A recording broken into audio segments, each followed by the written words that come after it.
Soyez bienvenus à notre cas clinique d'aujourd'hui, risque de maladie cardiovasculaire. Je suis Elisa Marceau, chirurgienne dentiste, naturopathe spécialisée en nutrition fonctionnelle.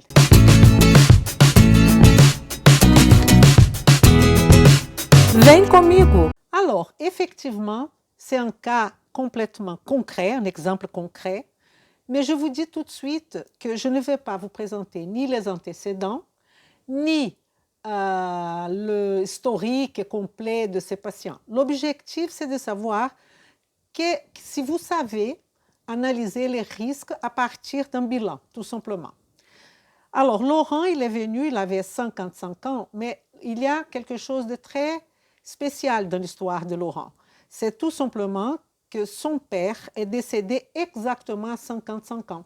Et donc, il avait trop peur. Il a passé par un médecin, mais il a voulu quand même avoir un avis du regard de la nutrition fonctionnelle en termes de tout simplement de la prévention. Donc, les objectifs de Laurent, améliorer sa santé et risque de développer une maladie cardiovasculaire. C'est pour ça qu'il est venu. Donc, la première question que je vais vous poser, c'est quels sont les tests qui devraient constituer un bilan sanguin complet au regard de la nutrition fonctionnelle pour quelqu'un qui veut connaître son risque de maladie cardiovasculaire. Donc, ce qu'on va faire, vous allez faire une pause dans cette vidéo, vous allez répondre aux questions et après, je viens avec ma réponse. OK? À tout de suite.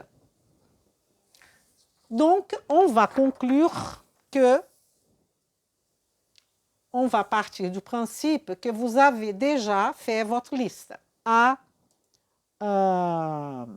Laurent. On aurait prescrit tout à fait le HDL, les LDL, le cholestérol, c'est obligé parce qu'il vient avec, soit les LDL oxydés ou les anticorps anti-LDL, les triglycérides, le rapport triglycérides-HDL, ApoB, ApoA1, LP, lipoprotéine petit A, LP-PLA2, CRP, différemment du médecin, une CRP ultra sensible, la coenzyme Q10, la ferritine, la vitamine D, et je pense que... Est-ce qu'il y a d'autres choses? Ah, peut-être une chose très importante que je vais inclure là tout de suite, que je n'ai pas mis dans ma liste. On va inclure ici, qui est l'homocystéine, évidemment. Hein, je ne sais pas pourquoi, j'ai oublié de mettre ça. Et on peut éventuellement avoir aussi les fibrinogènes. Pourquoi pas?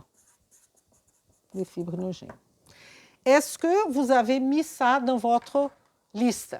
Ça, c'est le regard de la nutrition fonctionnelle. On va regarder item par item. Vem comigo!